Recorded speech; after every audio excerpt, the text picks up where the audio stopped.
There is so much going on in today's world that it's easy to feel overwhelmed very quickly. Living with technology and trying to not let it take over your life, trying to find your own voice and identity while being bombarded by influencers, trying to tell you what to buy and what to think, trying to find the balance between self-care and caring for others. The list just goes on. In today's video, I'm going to share some simple things that I do to develop my resilience, support myself, and generally just look after my own well-being. The intention of this video is really just for me to share some of my personal experiences and hopefully inspire you to try some different things to help you develop a stronger mindset. So let's get to it. Moving your body is a simple and common piece of advice when it comes to improving your well-being. However, sometimes I feel like the words exercising and working out have negative connotations. I feel like we've been conditioned to think of exercise as purely just for weight loss or for altering our appearance. And this can really create stress, anxiety, and resistance. My own reasons for exercising have definitely shifted a lot over the years. I used to be more focused on losing weight, but now that I'm a little older, I realize that exercise has a really big impact on my mental health and also on my confidence. I've also let go of my own assumptions about what exercise should look like, and I'm learning more to follow the feeling of doing the activities that I enjoy the most and also listening to what my body needs every day. So for example, there are days where I don't feel like doing a very jumpy plyometric workout, so instead I'll opt for strength training. On the weekend, I might want to do something a little more interesting than just follow a 30-minute YouTube video. So instead, I'll take my dog Leo for a nice big walk to the cafe. I also heard someone talking in a YouTube video about exercising being an art form, and I feel like this has also helped me change my mindset around exercise. Rather than just pushing through and be like just pushing through to tick the habit off as complete, I'm now a lot more intentional when I do work out, and I focus on things like my form,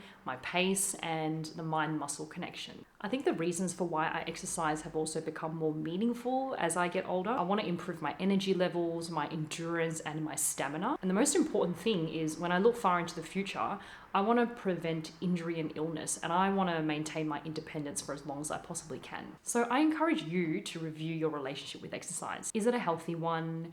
What's the tone that you use when you speak to yourself about exercising? Are you taking the time to try different things and understand what you enjoy versus what you don't enjoy? And probably the most important question, where is this need to exercise coming from? Is it coming from a place of self-love, as in you want to take care of your own body? Or is it coming from a place of hate, more like you don't like something about yourself and you just want to change it? The approach that we take and our attitude really impacts our experience. So I have also recently started to plan my week out every Sunday. Nothing fancy, but on Sunday afternoons, I just open my Apple calendar and I plan my week ahead. I have different colored categories of things like personal appointments, things for my dog Leo, catch-ups with family and friends. I feel like setting aside some time to just organize my week puts my mind in a good place, because then I can expect a little bit of what's to come. And especially, I find that I can proactively prioritize the things that are important to me. So for example, we just talked about exercising. For me, I find that exercising 3 days a week is perfect for my lifestyle. I can plan ahead for when I'm going to wake up early and how long I'm going to need to exercise, and also I can plan my rest days in advance as well. Another thing Richard and I do is we meal prep every Sunday, and it's been really good to carve out time and know exactly when we're going to do the groceries, and we try to get this done before going to any kind of social events on the weekend. So groceries are done, we can do our social thing, and then Sundays are the time for us to cook and meal prep. Speaking of planning, this leads nicely into my next point. So not only is planning ahead for the week important for me, but also generally looking at the month ahead and what's coming up. I try to avoid overdoing social commitments. I feel like doing this allows me to have a good balance between time for social commitments and also time for myself. I am a very, I would say I'm a more outgoing person, and I like catching up with people and spending time with others, but I also really need downtime in between social events to recharge and reset. And when we talk about health, that's obviously one of my top priorities. So on a more practical level, this could look like avoiding scheduling in 2 dinners, like 2 nights in a row, where on both nights I'll be drinking alcohol. Or if I know that I'm going to be seeing friends on a Friday night and we might be out a little bit late, I'll avoid scheduling in another brunch catch up with someone else first thing on Saturday morning or afternoon.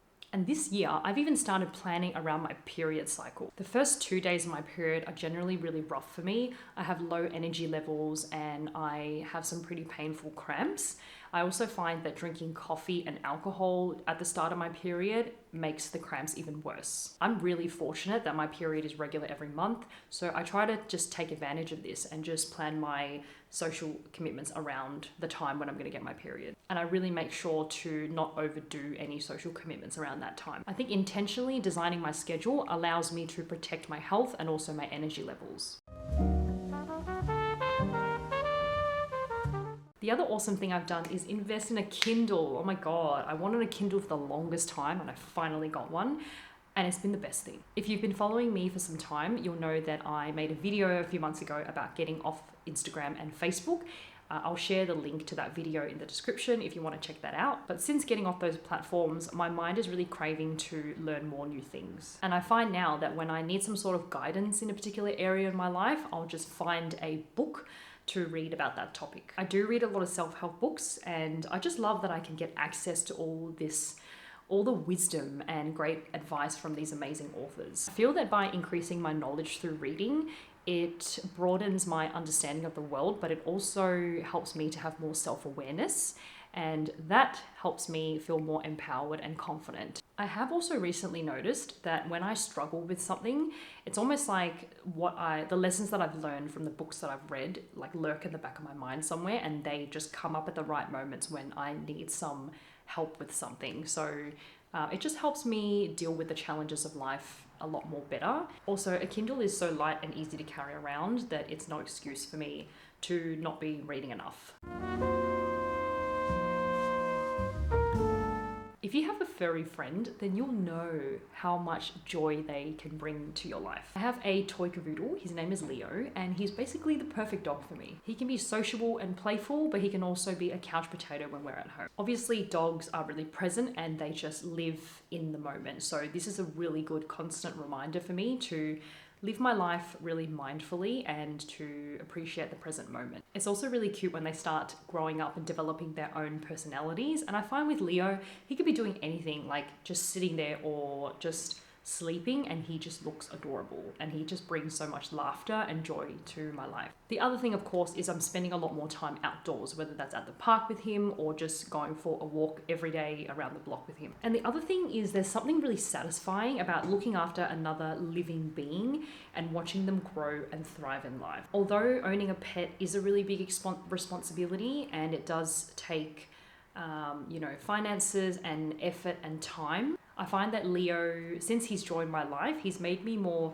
playful, social, and adventurous. And as a result of that, it's really improved my well-being. So there you have it. I hope this inspires you to have a think about how you're currently looking after your mental well-being and think about whether there's any changes that you can make to better take care of your mind. At some point, I think I would love to film a Sunday reset kind of vlog and show you guys the things that I do at the end of each week to set myself up for success for the following week ahead. So perhaps this is a video idea for me to expand on this topic. I don't know. Let me know your thoughts. Until then, I will love you and leave you here, and I'll see you in my next video. Bye.